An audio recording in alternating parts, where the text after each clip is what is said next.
Welcome to the Free to Soar podcast. My mission is to inspire, empower, and equip heart-centered, mission-driven, kingdom-minded business owners to show up freely and fully as the brilliant, powerful change makers that you are, so that you can lead the business and the life of your dreams. You'll enjoy vulnerable, authentic conversations with me and other heart-centered, mission-driven leaders that will spark your heart and ignite your passion to powerfully transform you, your business, and your life from the inside out. Your next level of impact and income is about unleashing the fullness of you, reprogramming your limiting beliefs and patterns, tapping into and trusting your inner wisdom, and harnessing God's power within you so that you can unlock new possibilities in your business and your life. And this show brings it to you. Step with me into a God-powered reality wilder than your wildest dreams, with freedom, impact, abundance, and enjoyment that you were created for. Let's go. So welcome back to another episode of the Free to Soar podcast. I'm Connie Jones. I'm your host. And we've got back with us today, Lucas Hilt. Lucas is a chiropractor, and we spent over an hour with him last time in our episode talking about how to minimize stress and how stress shows up in us as leaders, and what are some of the signs of that, and how does that impact our health, and why is it important for us to be healthy as leaders so that we can build healthy businesses. So we dove into all of that with Lucas. So if you didn't listen to that podcast, you definitely want to. You can check that out.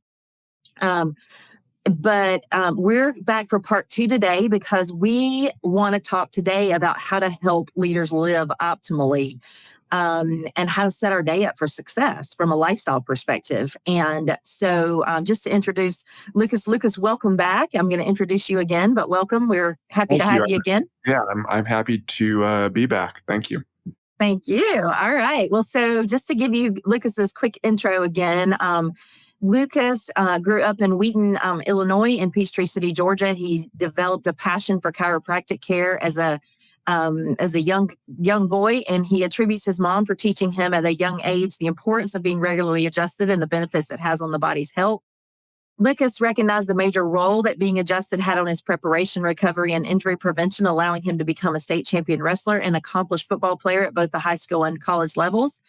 He ultimately graduated from Life University in Georgia with his doctorate in chiropractic in 2007 and achieved his MS in sport health science in 2008. His clinical analysis is based on the global neuromechanical assessment, a revolutionary evidence-based analysis that's not based on pain, instead on the ability for the client to properly stabilize their body-brain connection and produce strength within their system. And it's this approach which led him to develop an interest in working with rotation athletes such as baseball players, golfers, and tennis players. Lucas is also has worked with athletes in the PGA, the MLB, the NFL, and the Olympics, and he has treated professionals such as the AVP Pro Beach Volleyball Tour, National Qualified Strongman competitors, and U.S. Olympians. He now practices full-time in his practice in Peachtree City, Georgia, and what he does is he has a passion for taking a neurocentric approach with his clients by integrating chiropractic, neurology, sports science, and functional nutrition to optimize health and performance. He actively consults with some of the leading people in strength and conditioning, as he's committed to bringing a high level of care and commitment to all of his patients. With his background in strength and conditioning, Lucas uses chiropractic, neurology, sports science to develop unique treatment plans for those who seek to optimize their performance in life, work, or sport. So, welcome, Lucas, yet again to the Free to Soar podcast. Yeah, thank you. I'm excited. Let's go. Yeah, let's do it. All right. So, the place I want to start, let's just pick up from last time. The place I want to start is, first of all, you didn't get a chance to mention much about, we talked a lot about lifestyle, but we didn't talk about and how you work with people in helping them live their optimal lifestyle and manage stress.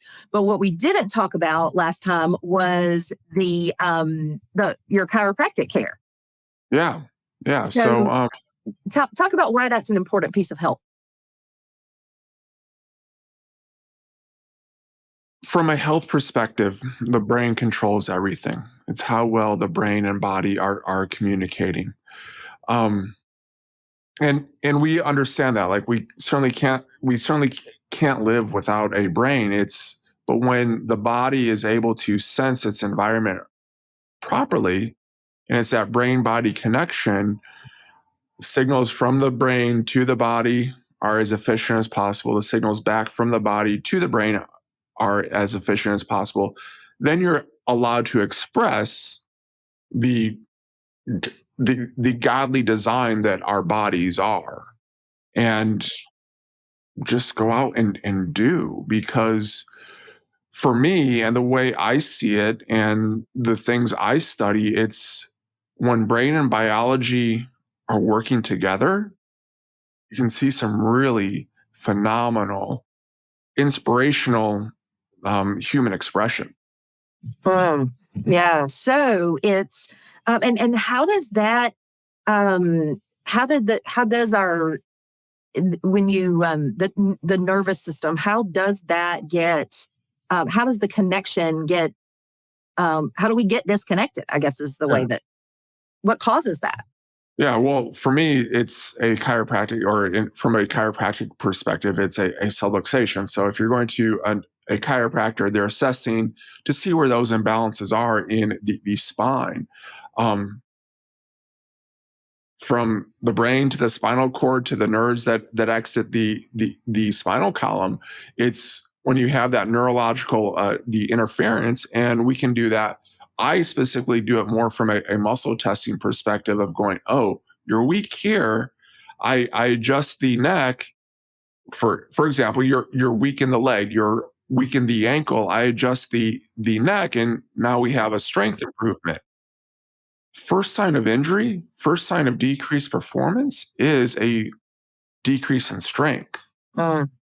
So, from a stress perspective, and if we're going to say stress is what's robbing the the business owner, the husband, the wife, the stress is the thief that comes in the night. There's mechanical stress too that we never really consider. Like, well, I just got this janky leg, I just got this janky knee, I have this trick shoulder. Well, that's all stress that's going back into the system. And if we can clear up that connection, you're taking another layer of stress off the body. Now, to go back to, what causes that? Chiropractic philosophy is it's thoughts, trauma, toxins. So if we have stinking thinking, if we have a pessimistic, we're always looking for the negative in life, that's going to cause the disconnect. If we're eating junky food, that's going to cause the disconnect. And then typically what people think of go, oh, on Sunday in an NFL football game, that person got blown up, or a car accident. Those traumatic experiences can also cause the disconnect. But really, can't smaller traumas? I mean, do we have to be out on a football field? I mean, what kind of smaller traumas do you see in recreational athletes and, business owners and leaders that are day-to-day things that are creating trauma in the system that could also cause those subluxations? So that's something that we can look at from two different perspectives. If we're looking at the recreational athlete, um, we've now I being around athletes, I kind of have a keen eye to go, well, this person can do that, and that person can't do that. But something that anyone who's ever spent time in a weight room on a bench press, one arm goes up, the other side just kind of hangs out, and you got a guy who's struggling, and he's contorting his body trying to get the one arm to look like the other arm that just completed a bench press. That's a sign of imbalance. That's a neurological phenomenon. If you have, again, to go back to the janky shoulder, the trick knee, if you have if you're a recreational athlete, you have this reoccurring injury pattern on one side. If it's, say, it's in the right leg, you're going to typically have something that shows up in the left shoulder, left elbow, left upper trap, neck type thing, just because of the way that we're designed to move. From a business perspective, a business leader, I'm gonna look at breathing. I'm gonna look at breathing for everyone. But breathing is that gap, that bridge between the subconscious and conscious mind, really, because we have to breathe, but we don't think about every breath we take. We Right. don't think about every move we make. But if we are in a discoordinated breathing pattern of the neck, the chest, the heaving of that short, shallow breathing, that's stress. That's neck pain. You are telling your body you are in a stressful state of mind. You are in a stressful state versus the creative, the flowy, the rest recovery, allowing full expression of that nice diaphragmatic breathing. You think about, or you as a counselor, you as a therapist, you as a coach, you've taken working with those people in those traumatic moments and you've recognized that breathing uh, coming from the neck, coming from the shoulders, deep, shallow. If you can encourage someone to have a deep breathing practice, now it's you're taking that stress off the body. So we have movement, we have breathing, and it all ties back to the nervous system. Mm, yeah. So chiropractic is a part of, I guess what I'm hearing you say is that you see chiropractic is a piece of setting yourself up for success because and it's a regular, it's something that you believe should be a regular practice for people. 100%. Yeah. And from the model that we talked about last time Yeah. of sleep, nutrition, and stress, Yeah. if we're identifying those miscommunications in the body called subluxations, that's a stress. We have to remove those stressors on the body to allow full expression to happen. Now, I believe you should be reinforcing those things with specific exercises, specific activities, so you don't have to see the chiropractor as often. If you're just going out there and are doing life, Mhm. someone who's athletic, someone who's more active, yeah, you probably have to see them more often. Yeah. But you can, so and do you do that also? Then you give people when you adjust them, then you give them corrective exercises or corrective movement exercises, correcting breathing exercises to transform these maladaptive patterns that are creating stress in their body, is what you're saying. Exactly. But you believe Exactly. that that's all part of it. And so all of us really need to live optimally, to perform optimally. We need to set ourselves up from a lifestyle perspective with regular chiropractic care, with corrective exercises and breathing practice. Yeah. So Yes. that we're not, because we're either living in flight or fight, we're living in fight or flight, or we're living in rest and digest. We're living in heal, creativity, flow, or we're living in this state of stress and breakdown. Is that? That's partially correct because flows like that upper level of expression of performance, you have to have some sort of stress. Yeah. Like if the stress is so easy from a technical or a capability perspective, it's like, yeah, it's cool. I got it. But you have to be challenged some. So you need that sympathetic, you need that stressful experience. The kicker, the trick is the ability to turn it off and not live there 24/7. Yeah. Yeah. And most people, is what you see, live there 24/7. Yes. Yeah. Yes. And so to be in an optimal state of health, which begets optimal performance, then we need to teach our bodies what it feels like and what it is like to live in that place of rest. Rest or recovery. Recovery. Yeah, Right. certainly. Yes. And if someone has taken on mountains and mountains and mountains of stress, Yeah. your recovery program has to start to look like mountains and mountains and mountains of recovery. Well, so that's a good point. So let's talk about what that looks like in reality. So setting our day up, setting ourselves up for success, for optimal health and optimal performance from a lifestyle perspective, what would that look like? Practically applicably from the things that I've heard you say are and I know this is a big question and we're going to break it down from a sleep perspective, from a chiropractic perspective, from a nutrition perspective, from a stress management perspective, and from a movement perspective. Let's take each of those five. And maybe if there's more, those are the ones I've heard you say. But let's take a look at what does that look like practically to live, to set ourselves up and have that from a lifestyle perspective to have optimal health and optimal performance. So let's take a step back and go and identify what the performance goal is. Okay. So if the performance goal is X, then what's the equation? And what do we need to impose into the system?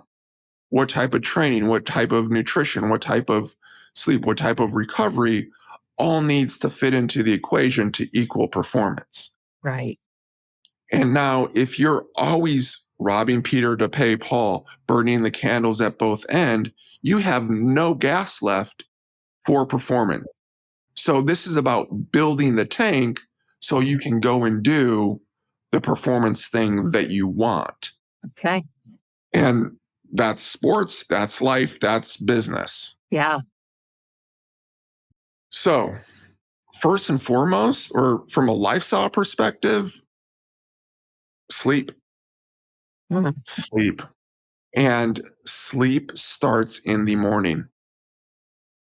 And how I coach people, and this has been talked about more and more throughout the podcast, throughout the science, is early morning sunlight. Mm. That's going to set our internal clocks for sleep. Yeah, that's one of the first things that you had me do was start to get morning sunlight every morning. And there's research and journal articles to go that morning sunlight, setting that brain pattern and all the brain circuitry helps with thyroid issues, helps with blood glucose issues, helps with blood pressure issues. So just getting that early morning sunlight on your eyeballs, 5 to 10 minutes if it's a clear day, 15, 20, 30 minutes if it's an overcast day, is telling the natural design of our human body that God designed into us to go, we respect the night-day cycle. Mm. When it's sunshiny, you should be doing work. When it's dark out, you should be doing sleep or sleep-type activities. Resting type activities, Yeah. yes. Yeah. So what time in the morning? My proponent is, well, that's a caveat right there too. But if you live somewhere where you don't get that early morning sunshine, say you're waking up at 6 and it's still dark outside, get a full spectrum light. Get that light on your skin, on your eyeballs as early as possible, as soon as possible. Now, it's also kind of dependent on the time on sunrise. That changes. It's called the seasonal, again, it's that respect of biology, respect of the rhythms of nature, seasonal changes. Mm-hmm. So even if you're up before the sunlight, or before the sun starts to come up, just facing the direction of the sunrise has shown to improve these rhythms. Mm. Yeah. So if you're waking up while it's dark out, just face the direction of the sun, get that on your eyeballs. It does improve. If you're able to get direct sun on your eyeballs, don't stare at the sun. That would hurt. That would not be smart. Yeah. But just face the direction of the sun. Mm. And Yeah. it's depending on the time and if it's cloudy or not, it's a 5 to 20, 25 minute, 30-minute thing. Okay. What other aspects of sleep do we need to pay attention? Do we need to set ourselves up for success with? One, I think the biggest thing is identify how much sleep you actually need. Some people need less than, the standard 8 hours. Yeah. Me, I'm kind of like a 6.5 hour person. This could dovetail into the conversation of ultradian rhythms that our body clock cycles in or works in 90-minute cycles. So 6 hours to 7.5. 7.5 hours would be like a really good thing where you're naturally coming out of that deep sleep. Yeah. 8 hours, you're starting to curve back down into deep sleep, and you wake up and you're kind of groggy, and we've all woken up there like after an afternoon nap. You got the drool, like, I don't know where I'm at. I was in the middle of doing something in a dream. So looking at that 6 to 7 hours is going to be really good for that internal biological clock that's called ultradian rhythms. Yeah. So really what you're saying is, like, you're a big believer in that our body really wants to heal itself.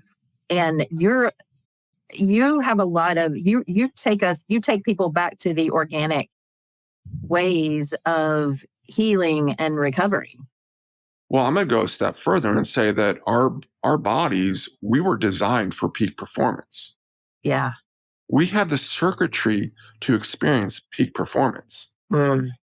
And we settle for so much less than that because We of settle for struggle and not making it and fighting, and because our time is scattered so thin. Yeah. That's the reptilian brain. That's like, I'm just struggling to breathe and eat. Yeah. I love how, and one of the reasons why I wanted you to come on is because I talk so much about not living in struggle, striving, and surviving from a mental and emotional and lifestyle perspective in the ways that I coach people. And I see business owners doing that and pushing themselves. And, it's that whole, hustle and hard means more, it means better. And it's so the opposite because it's actually breaking down. And then that's why you're talking about the same thing from a lifestyle rest and recovery from stress perspective of it. We need to be pouring in. We're running on empty, and running on empty is not serving us. 100% true. In any capacity. We are cheating ourselves of what we were designed for.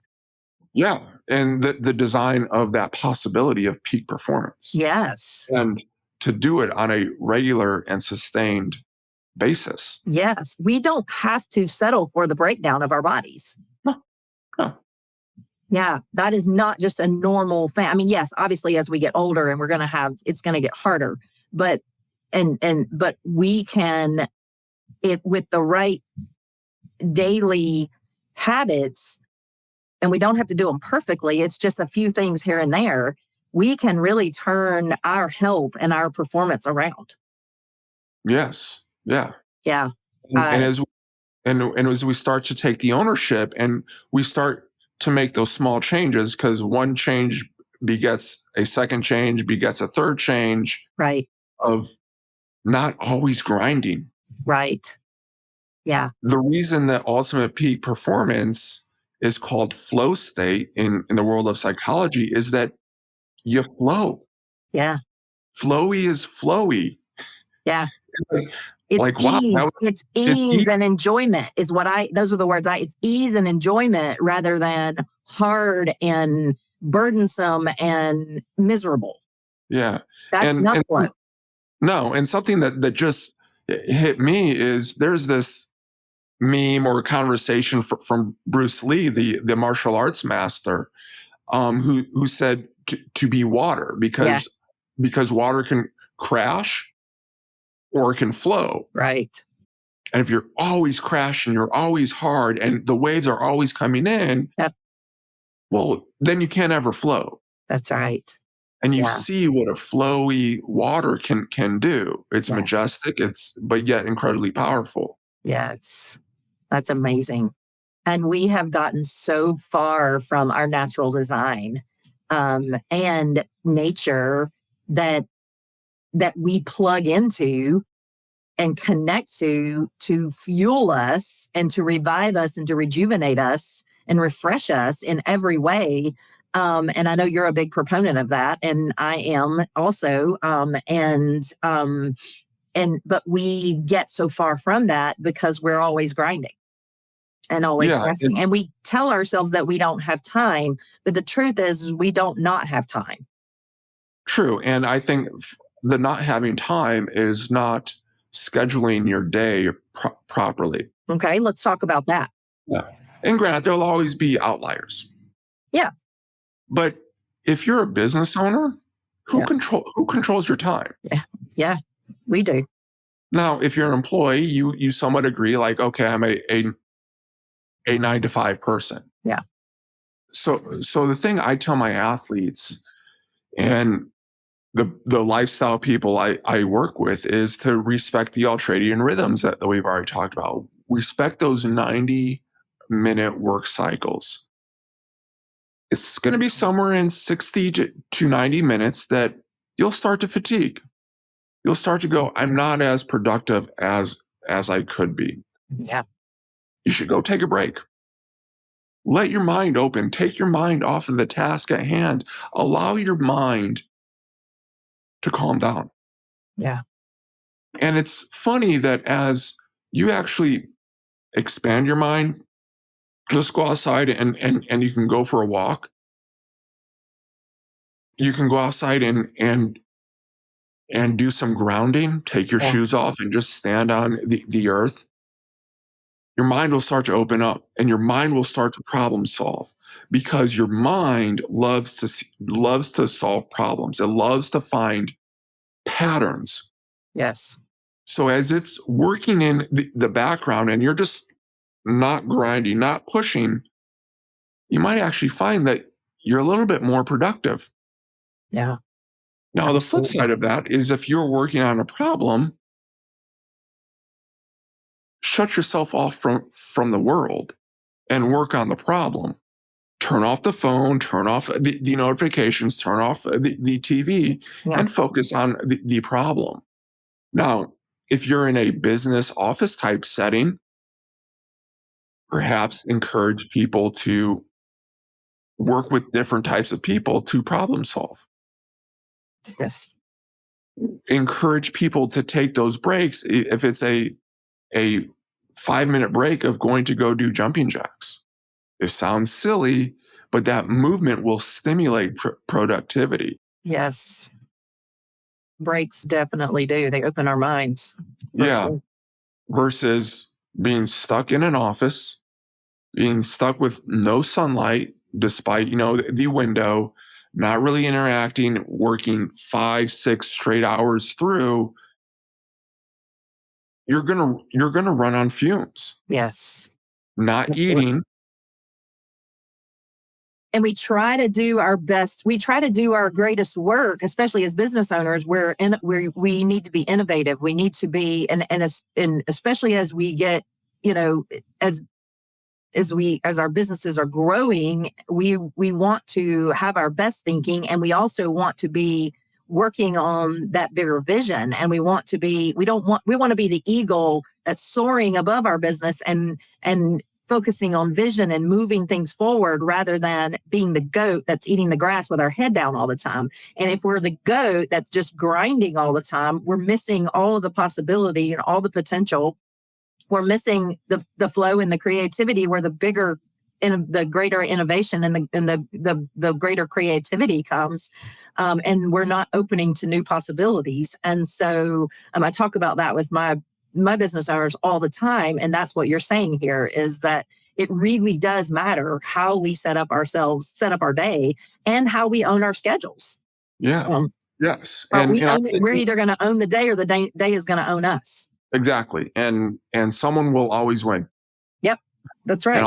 And often if we don't advocate for ourselves and advocate how we set up our day and recognize if you've made it this far in life, you Yes. probably know when you're most creative. Yes. When you like to go to the gym. I purposely set up my day. I like to get up early. I'm more creative earlier in the morning. Right. People aren't talking. People aren't reaching out on phones. I can sit in and focus. I can lock in and focus. I feel best at the gym when I can focus in most with that late morning, early afternoon. I'm done in the office at 4:30. Yeah. Anything after 4:30, I know I'm just not very good. Yeah.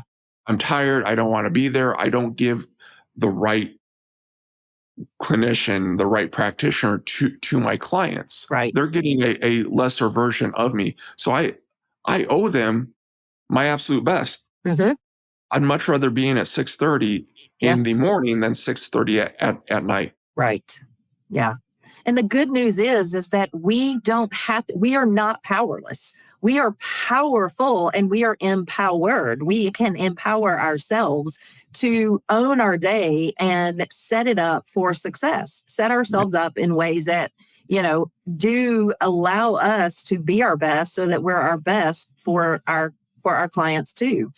Let's talk a little bit about nutrition and movement. How do we set ourselves up from a lifestyle perspective with nutrition and movement? Well, with nutrition, this could be like a crazy off the beaten path talk. And something I've been kicking around with more and more is to eat from a seasonal perspective. And what do you mean by that? Well, to eat the things that are or to eat the fruits and vegetables that are in season. For me, meat's always in season, and I eat grass-fed beef. Yeah. But like pumpkin is in season right now. Mm-hmm. We should probably be eating pumpkin soup. Yeah. Things of that nature. Come as we transition more into the winter or upcoming winter. Traditionally, food isn't as abundant. Historically, throughout the millennial of man, food isn't as abundant during the winter months. Right. Now, to tie this in with movement, do I believe, or have I been kicking around these ideas that I think that I'm going to start to experiment with for me, is eating more of a fasted nature during the winter, more soups, more broth type things, because there is no vegetable or fruit that's a winter fruit, a winter vegetable. I'm sure that there is somewhere in some parts of the world, but here in Georgia, not typically. And doing more of the aerobic based conditioning.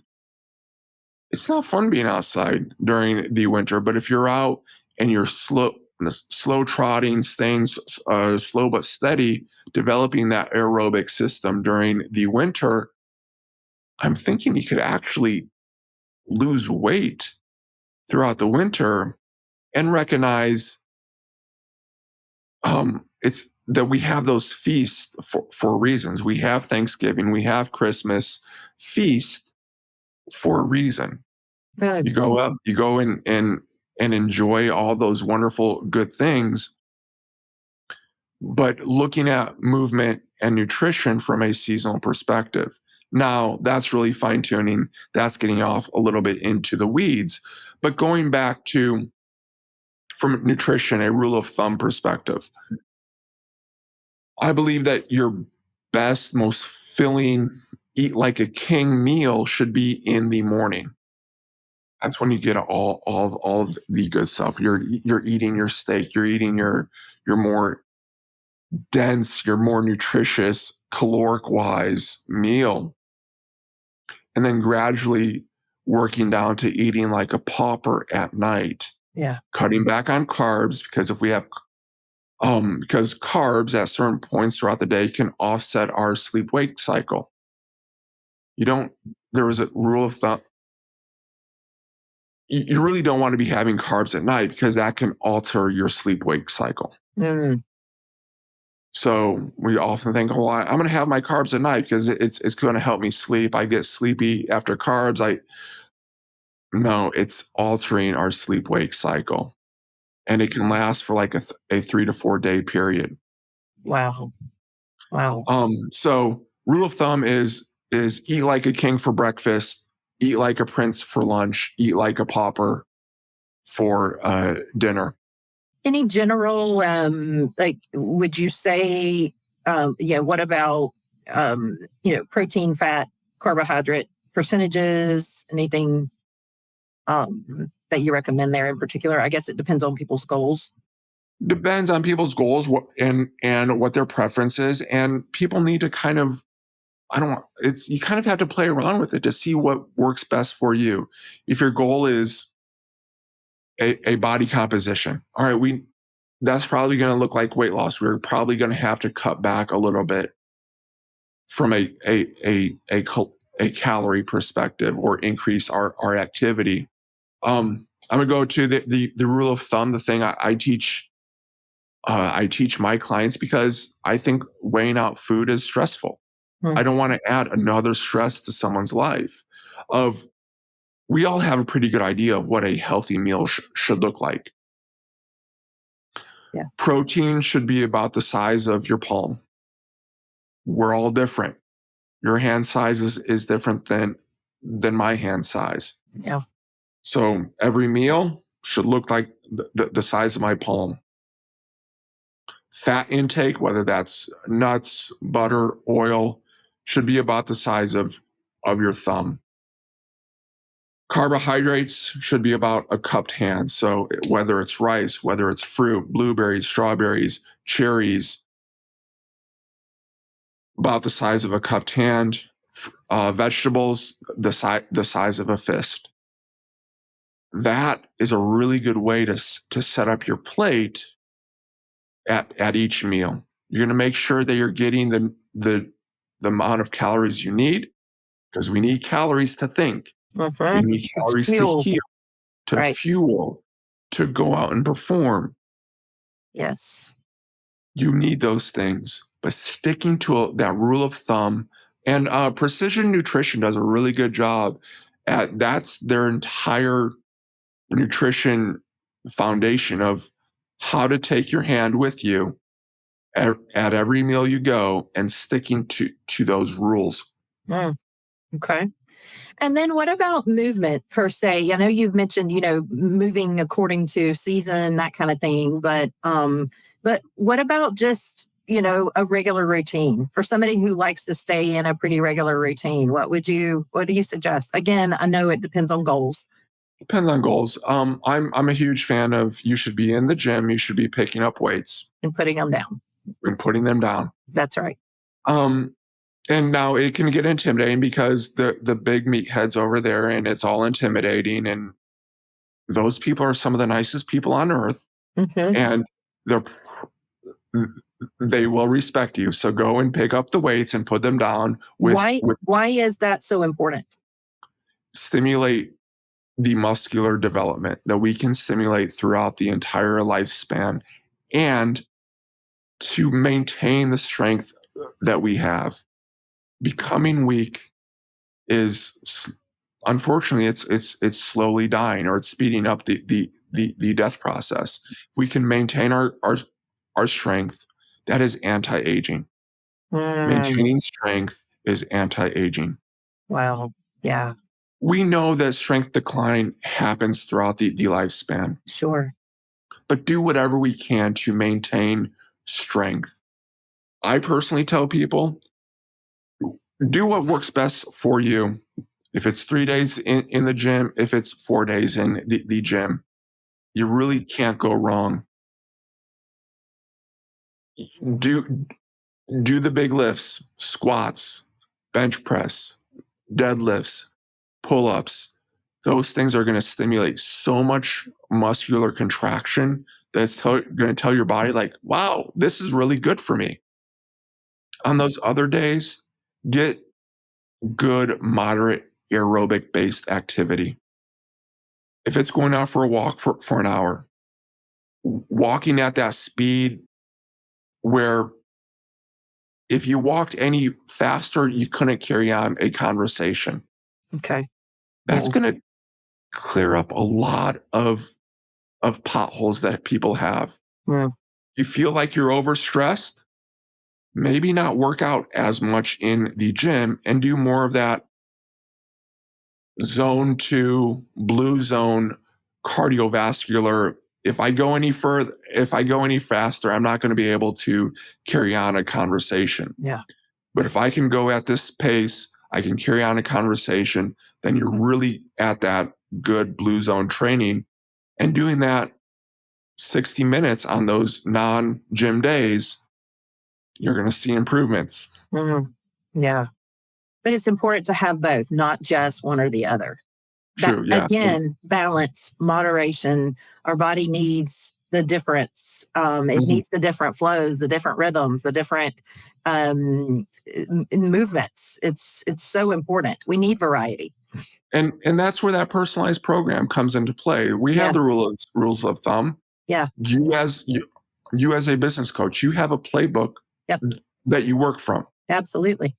But that playbook is going to go off script sometimes. I'm going to modify it for this person's particular needs. Yeah. Just a few more minutes. I want to ask you about stress management. How do we set our day? We talked about that a good bit already, but how do we set ourselves up, set our day up for success and for optimal health and optimal performance from a stress management standpoint? That's going to, and it's personalized to what that person is. I believe that getting that early morning sunlight and having a set time parameters, set schedule throughout the day, and then a wind down time, it's time to go to bed time period is going to do so many good things for you. And your brain likes to find patterns. It's pattern seeking. So Yeah. if I'm doing this on a daily basis, your brain's going to now go into these health, recovery, anti-stress Yeah. lifestyle and go, oh, when I do this, I'm preparing for this. When I turn off the TV at 8:30, now I know my body's starting to wind down and it's time to go to sleep, which is going to help me wake up at the time that you like to wake up at. Yeah. And now you're going to find that you're living from a rhythms perspective in a flow state. It's like, oh, these decisions aren't hard to do. In fact, they come quite easily. Yeah.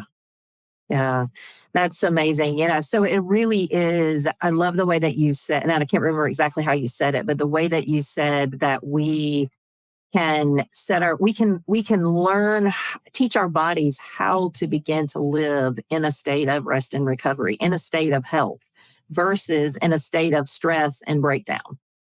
And I don't even think it's that we teach we kind of do, but it's like the brain seeks those patterns. Yeah. So if you're giving it the environment of doing this, and this is the desired outcome, and this is what I'm looking for, your brain's going to go, oh, I want to do those things. Yes. It's easier. Now, breaking up the pattern might be a little hard, might be a little uncomfortable for things. So start small. Yeah. And I say start with that early morning sunlight. That sets you up well for the day. Yeah. And then, as you know, I'm so passionate about helping people, that the answers, there's always going to be an excuse not to do it. There's always going to be a reason why we need to do something that feels so much more important in those moments. While we need to, what productivity, we could have a whole session, a whole episode on productivity and what is it really. Being most productive is going to feel like pushing all the time. It's going to feel like constantly doing more and more and more. But really, what is most productive is taking care of ourselves and refueling and maintaining those natural rhythms of our body. Yeah. And if those patterns that you're seeking, those patterns of success that you're seeking, Yeah. you probably already have them. Yeah. Because you've already done them. Yeah. And now you're just putting your body in that state of place like, oh, the answers were already here. Yeah. I just had to see where they were.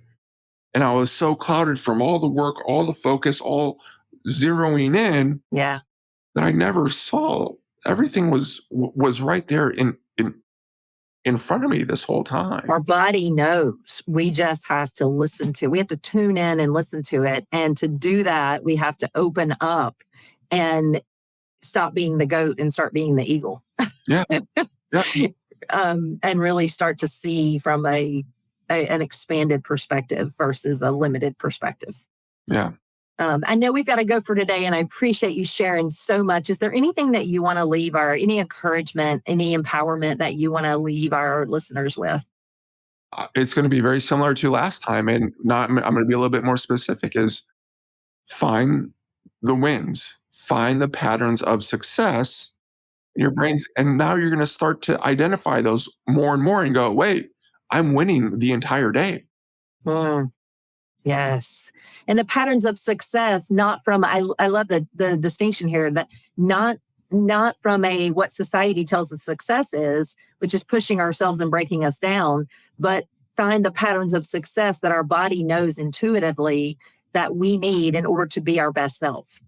Yes. And I mean, that's why you're a great communicator, because you're like, yeah, it actually means this. Yeah. And oh, this is congruent with me. This is in coherence with me. This is what fuels me. Yes.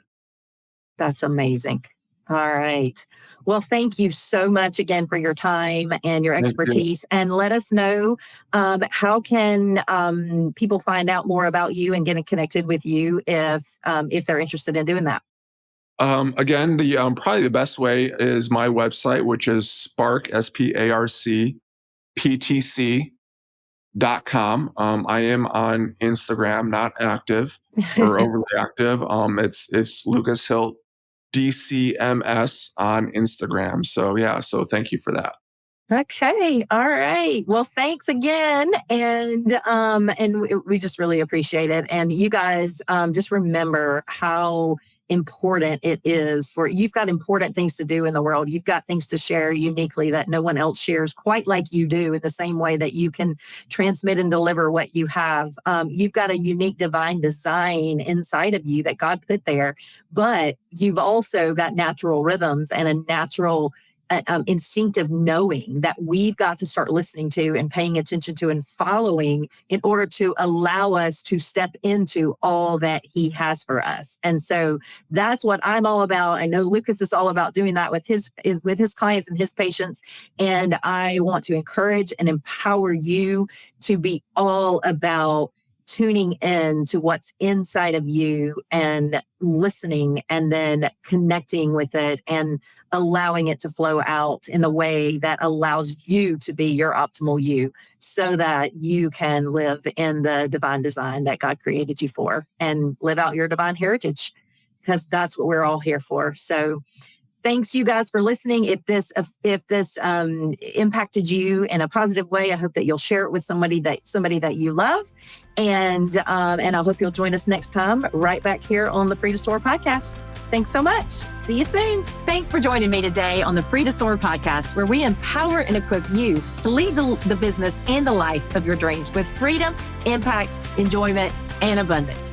I look forward to our next episode together, and I invite you to subscribe to be notified of new episodes as they are released.